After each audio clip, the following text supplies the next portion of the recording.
지난해부터 시작된 정부의 부동산 시장 압박이 점점 강도가 높아지고 있습니다. 하지만 부동산 시장에 혼란만 줄 뿐 그 효과가 나타나지 않고 있는데요. 때문에 정부의 부동산 정책에 대한 국민들의 불신도 높아지고 있습니다. 데이터앤리서치 박인복 대표와 국민들의 생각을 들여다보겠습니다. 안녕하십니까? 안녕하십니까? 네.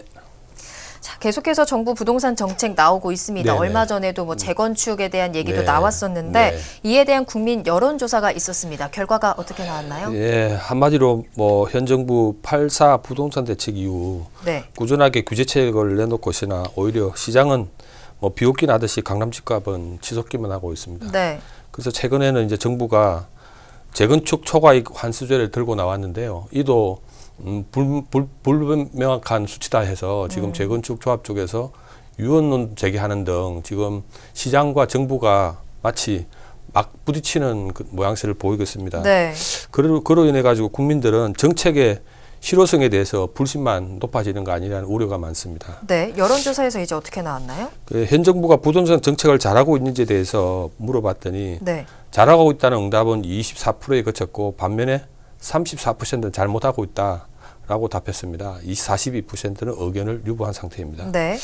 이걸 보면 지난해 8.2 부동산 대책 발표 직후 조사를 비교하면 네.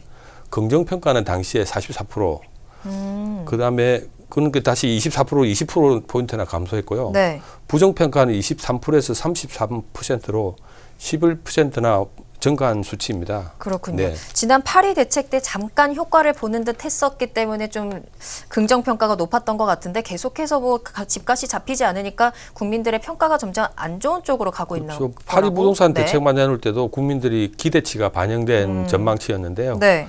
이번에도 계속 이제 부동산 시장이 저는 아마 분석이 제대로 됐는지에 대해서 의구심을 시장이 갖기 시작하면서 반대 현상이 일어나는 거 아닌가 싶습니다. 그렇군요. 네. 자, 그렇다 보니까 향후 1년간 집값이 오를 것이냐 낮아질 것이냐라는 질문에서도 8.2 부동산 직후 조사보다는 또 상승 전망이 더 높게 나왔다면서요? 그렇습니다. 네, 5개월 전인 8.2 대책 발표 이후 조사에 비하면 상승 전망이 12포인트 늘었고 하락 전망은 8%포인트 감소한 것입니다. 네. 이 같은 상승 전망은 2013년 조사 이후 최고치입니다. 2013년 이후에. 네.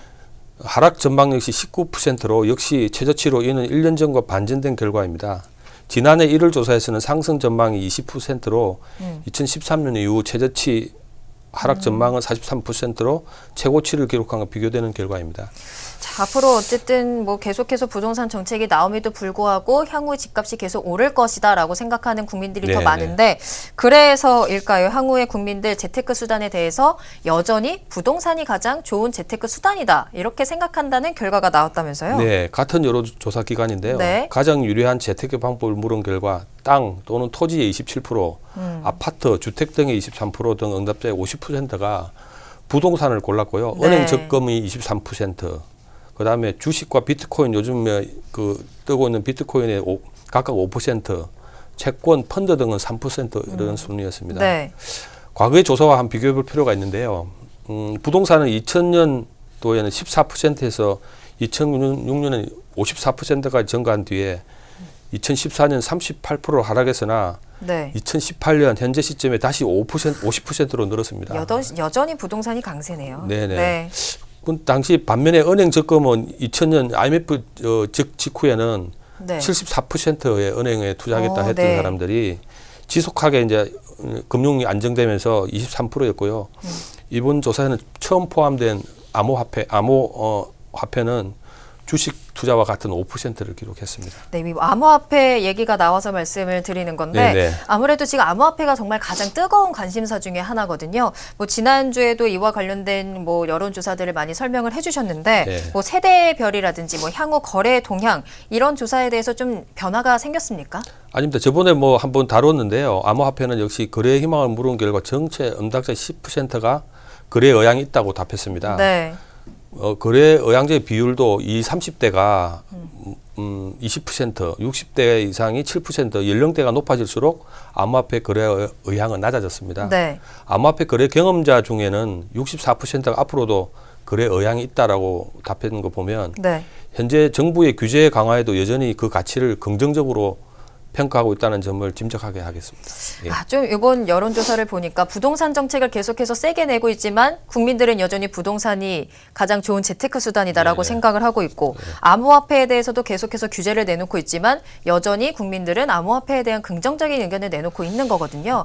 아무래도 정부의 그 대책들이 좀 약간 혼선을 빚기 때문이 아닐까 싶은데 네. 이게 이번에 문재인 정부의 국정 지지도에도 좀 영향을 미치지 않았습니까? 그렇습니다. 이제 그 거래소 폐쇄라는 극단적인 규제안을 내놓으면서 네. 그날 20, 30대 국민청원이 20만이 삽시간에 그렇죠. 올라가는 등으로 해서 네. 그런 것들 또 부동산이 좀 실효성이 앞으로 떨어지는 거 아니냐, 효과를 못 보고 있다는 이런 불신 이런 것들이 포함됐는지 국정 수행 능력에서 잘한다고 평가하는 응답자는 66.0%로 네. 지난주보다 4.6%포인트나 하락했습니다. 네. 1% 포인트 하락한 전주에 이어 2주 연속 하락세입니다. 네. 이번 조사에서 국정 수행을 잘못하다는 부정적 평가가 5.5% 이상 올랐고요. 네. 이러한 문 대통령 지지율 하락은 뭐 평창 올림픽 등을 둘러싼 논란과 가상화폐 정부 측의 미숙한 대응, 뭐 이와 함께 이명박 전 대통령을 둘러싼 검찰 수사도 영향을 미치고 있다고 보여지는데요. 네. 실제로 일간 조사에서 이 전 대통령의 정치보복 주장에 대해 문 대통령이 분노라는 표현을 썼는데요. 네. 그날 일간 조시율은 64.8%로 집계돼 일간 기준치 최저치를 기록했고 네. 다음 날인 19일에는 64.4%로 추가 하락해 최저 기록을 갱신했습니다. 뭐 계속해서 규제만 내놓을 게 아니라 좀 정리된 규제들이 좀 나와야 되지 않을까라는 생각이 공직자들이 듭니다. 불쑥불쑥 네. 내놓은 일이 있습니다. 그렇습니다. 알겠습니다. 지금까지 데이터 앤 리서치 박인복 대표와 이야기 나눠봤습니다.